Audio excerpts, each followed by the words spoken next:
Hello students, आज हम देखेंगे third type displacement reaction and fourth type double displacement reaction. We'll start with third reaction, that is displacement reaction.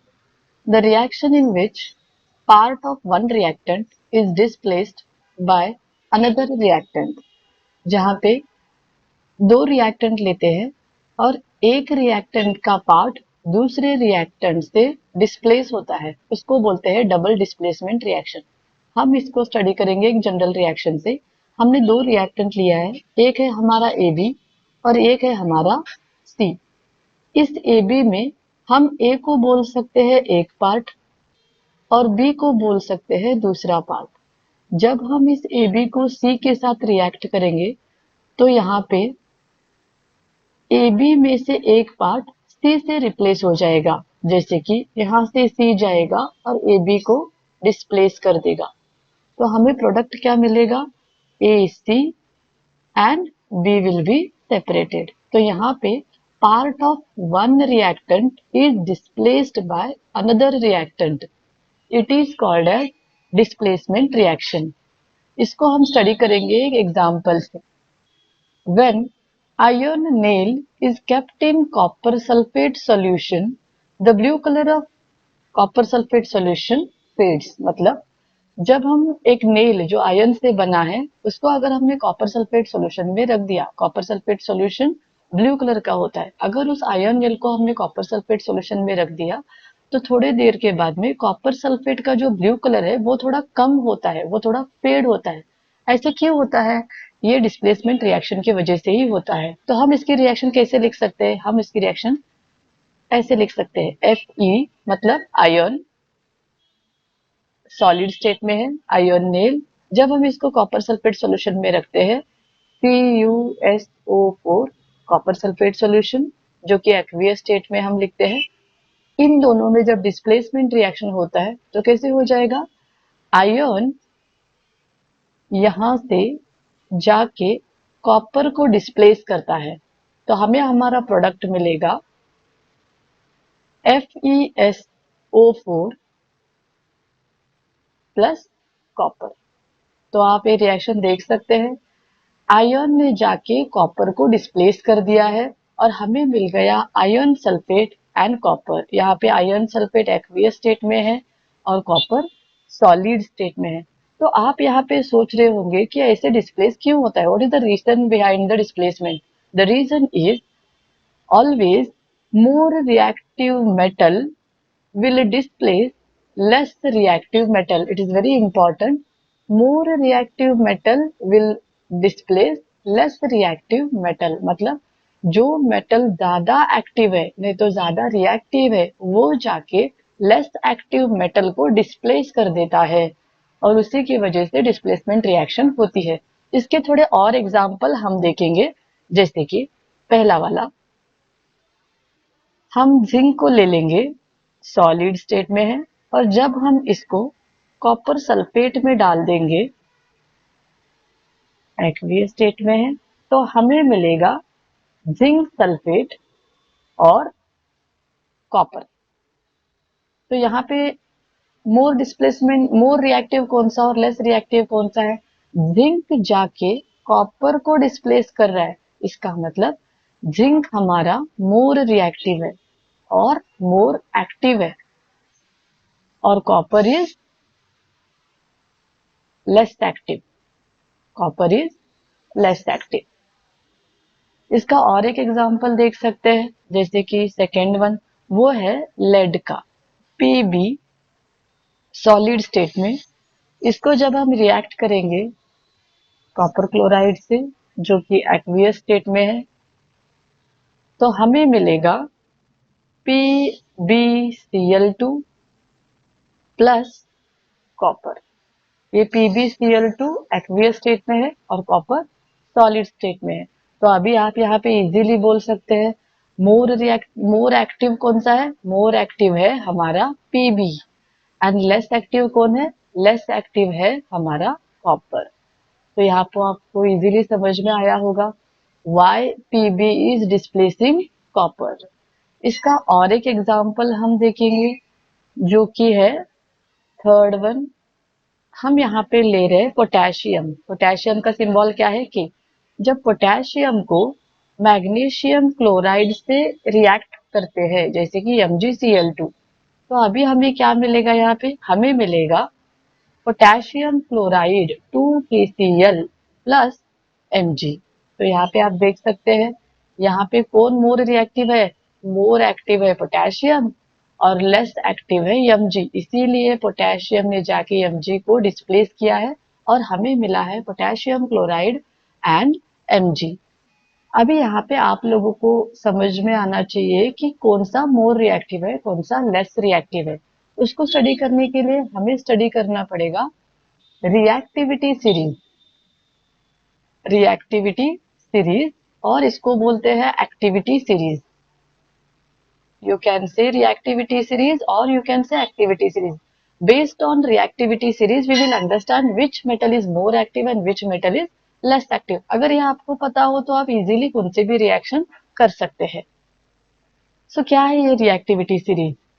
The arrangement of metals in the decreasing order of their reactivity. The arrangement of metals in their decreasing order of reactivity. तो हमने यहाँ पे क्या करना है, हमने metals को उनके डिक्रीजिंग ऑर्डर ऑफ एक्टिविटी पे अरेंज किया है। तो आप लोग देख सकते हैं यहाँ पे मैंने एक थोड़ा सा रिएक्टिविटी सीरीज तैयार किया है।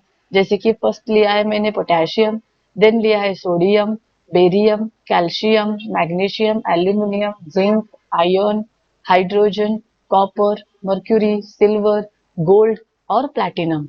तो यहाँ पे जैसे आप एरो देख सकते हैं, इट शोज डिक्रीजिंग ऑर्डर। जो ऊपर के मेटल्स है वो सभी मोर रिएक्टिव है और जो नीचे के मेटल्स है वो लेस रिएक्टिव है।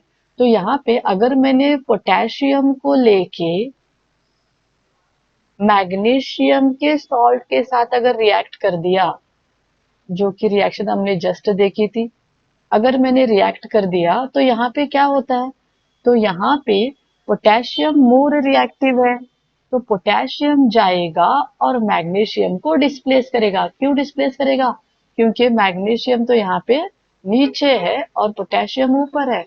ऊपर है मतलब मोर रिएक्टिव है और मैग्नीशियम लेस रिएक्टिव है। तो जब जाके पोटेशियम इसको रिप्लेस करेगा, डिस्प्लेस करेगा, तो हमें प्रोडक्ट क्या मिलेगा, हमें प्रोडक्ट मिलेगा KCl प्लस Mg। और इसको बैलेंस करने के लिए हमें यहाँ पे 2 और 2 लिखना पड़ेगा। आई होप आप लोगों को समझ में आ रहा होगा। कोई भी रिएक्शन लिखने के लिए जो भी मेटल मोर रिएक्टिव है वो जाके रिप्लेस करेगा लेस रिएक्टिव मेटल को। ये आपको पता रहना चाहिए। अगर ये आपको पता है तो आप डिस्प्लेसमेंट रिएक्शन बहुत इजीली अंडरस्टैंड कर सकते हैं। अभी है फोर्थ टाइप। अभी है हमारा fourth type double displacement reaction. क्या है ये double displacement reaction? The reaction in which part of one reactant is replaced by the part of another reactant is called as double displacement reaction। तो यहाँ पे हम दो रिएक्टेंट ले रहे, एक है AB और एक है CD। ये इसके पार्ट्स है, ये इसका एक पार्ट है, ये इसका एक पार्ट है। वैसे ही CD का C एक पार्ट है और D एक पार्ट है।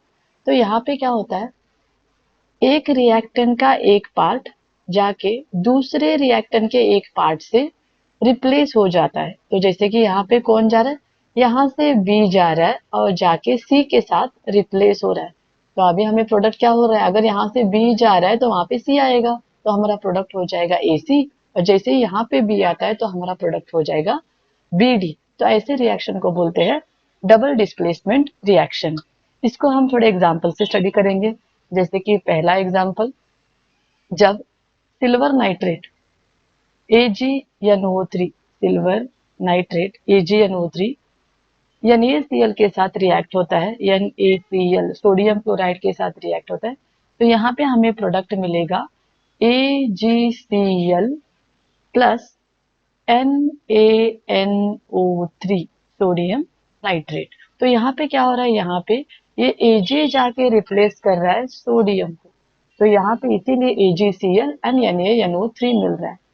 ये जो AgCl है ये in the form of precipitate है, white precipitate, precipitate in the form of precipitate है। वैसे ही और एक एग्जांपल हम देख सकते हैं, जैसे कि sodium sulphate. Na2SO4 sodium sulphate, और उसको हमने डाल दिया बेरियम क्लोराइड में। बेरियम क्लोराइड के साथ हमने इसको मिक्स कर दिया, तो हमें मिलेगा barium sulphate and sodium chloride. तो यहाँ पे क्या हो रहा है, यहाँ का सोडियम जो है वो जाके रिप्लेस कर रहा है यहाँ के बेरियम से, तो इसीलिए हमें मिल रहा है barium sulphate and sodium chloride. तो यहाँ पे जो ये बेरियम सल्फेट है, ये भी in the form of precipitate है, ये भी in the form of precipitate है। What is precipitate? प्रेसिपिटेट एक सॉलिड फॉर्म होता है, जैसे कि हम ये दो केमिकल एक दूसरे के साथ मिक्स करते हैं तो वहां पे कुछ सॉलिड फॉर्म तैयार होता है, और solid form of a chemical is called as precipitate. तो थोड़े रिएक्शन में जहां पे प्रेसिपिटेट तैयार होता है, तो उन रिएक्शंस को हम और एक नाम भी देते हैं, और उस रिएक्शन को बोलते हैं प्रेसिपिटेशन रिएक्शन। Precipitation reaction. तो आई होप आपको समझ में आया होगा। डबल डिस्प्लेसमेंट रिएक्शन मतलब the reaction in which part of one reactant is replaced by the part of another reactant. इसको हमने स्टडी किया है ये दो एग्जाम्पल से। उसके लिए और एक एग्जाम्पल भी मैं आपको दे सकती हूँ, जैसे कि आप बेरियम क्लोराइड को ले लीजिए और इसको ऐड कर दीजिए H2SO4 में, दैट इज सल्फ्यूरिक एसिड। तो हमें प्रोडक्ट क्या मिलेगा यहाँ पे? यहाँ पे हमें प्रोडक्ट मिलेगा बेरियम सल्फेट प्लस HCl, और यहाँ पे भी बैलेंस करने के लिए हमें 2HCl लेना पड़ेगा। वैसे ही हम और एक एग्जांपल ले सकते हैं, जैसे कि NaOH sodium hydroxide plus H2SO4 H2SO4। तो हमें यहाँ पे प्रोडक्ट क्या मिलेगा? Na2SO4 सोडियम सल्फेट, और उसके साथ हमें मिलेगा H2O वाटर। तो ये सभी एग्जांपल्स है डबल डिस्प्लेसमेंट रिएक्शंस के। After this there is one more type of reaction which is called as oxidation and reduction reaction। वो हम स्टडी करेंगे नेक्स्ट वीडियो में।